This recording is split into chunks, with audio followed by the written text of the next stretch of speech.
Hey everybody, this is Tammy with Therapy Talk with Tammy and Pauline. Welcome to another episode of Tammy's a Hot Mess in the Hot Tub.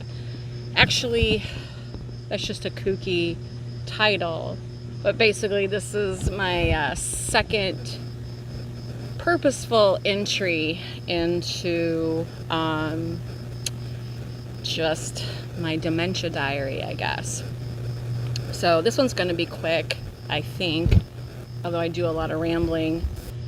So today's struggle was, let's see, at the date of this recording, it is June 10th. And I came home from work, which again, nighttime is no good with dealing with my mom who has dementia.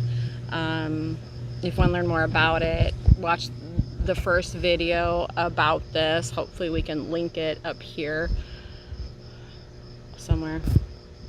But today I came home from work and I actually had an awesome day, and came home. My mom was really upset. She was crying, and she insisted that we go to my dad's grave tonight because she remembered that the flowers that she put on his grave before Memorial Day, of course that's in the end of May, but I think, well yeah, she went around Memorial Day, so a couple weeks ago, she all of a sudden remembered and had such an urgency to go to the grave site to put something else on my dad's grave. It was 7:30, 8 o'clock at night. I had just worked all day. I just wanted to come home, eat dinner, but she was so upset, sobbing.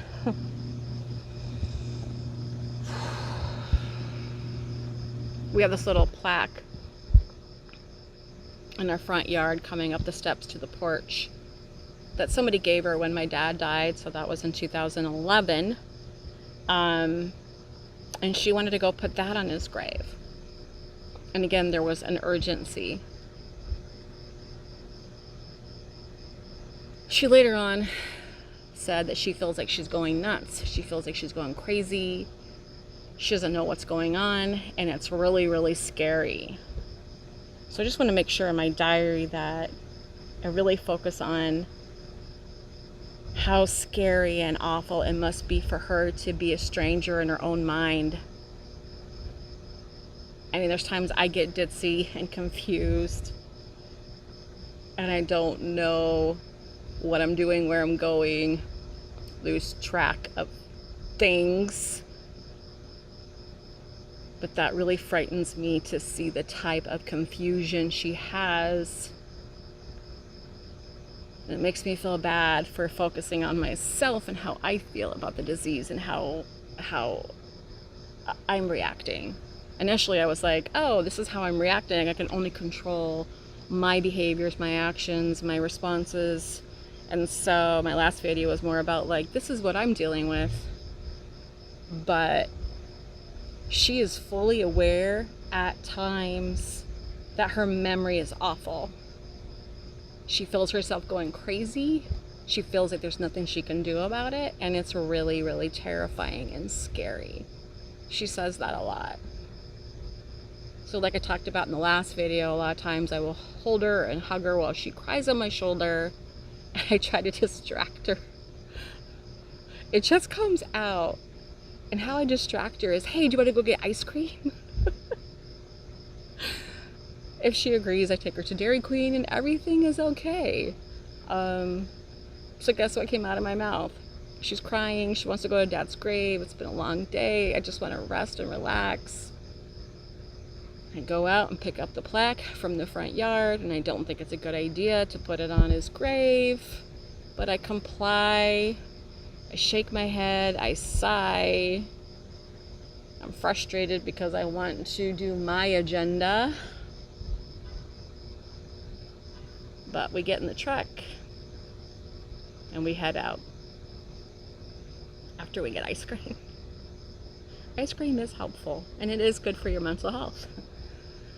For her, but distractions are good. I'm usually pretty good when she gets in a mood, it's uncomfortable for me, and it doesn't do me or her any good to process where she's at. So I try to distract her. There's been times I pull up YouTube and I pull up funny animal videos, and she really gets distracted with that, and she'll laugh, and that's great. Other times that doesn't work. Other times I just have to sit with her through it and tell her, yeah, Mom, this does suck. It must be scary. I try to normalize it as much as I can, but I don't understand it. Again, I'm just terribly fearful of this being my own future. And the fact that this doesn't get any better. This is a disease that only gets worse. So my advice from a video diary today is, if you're dealing with somebody with memory issues, distractions could work. Funny YouTube videos could work. Just stay in with them right there where they're at and live through it with them, with empathy and support. And don't forget, a little ice cream might help. That's an awful disease.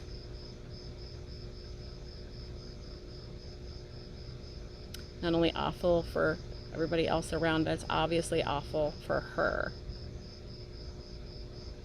Like I said before, it's really terrible watching her be aware of her own cognitive deficiencies. It's pretty painful to watch. I can't imagine what it's like to be in that mind space. It's horrifying. Anyway, that's my thoughts for today. Bye.